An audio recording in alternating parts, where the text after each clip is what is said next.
Estamos aquí porque, despois de facer moitas gestións, non nos dan resposta ninguna. Entendemos que hai un proxecto feito novo, onde entendemos que é factible ao 100%, pero non nos fan caso, entonces por iso decidimos esta convocatoria, esta concentración, hoxe, e o día 12, diante da subdelegación, para ver se fan oír e retoman o proxecto para soterrar o paso de Peliquín, que é o que queremos, para turismos e para peós.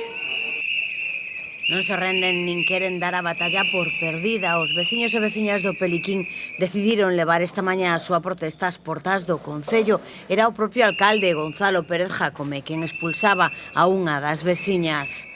Adif anunciou a semana pasada o inicio do proceso de expropiación para executar as obras tal e como estaban proxectadas, suprimindo o paso a nivel e construindo unha pasarela peonil nese mesmo lugar, sen atender as reivindicacións da veciñanza. No Concello quixen pedir entrevistarme co alcalde, díxome que eso que non había nada que hacer, que estaba todo feito xa. E a culpa, aquí o problema foi que os partidos políticos non se moveron para nada, exceptuando o Bloque que me atendeu, do resto nada de nada. O Adif presentou o proxecto ao Concello e o Concello firmaron e se acabou.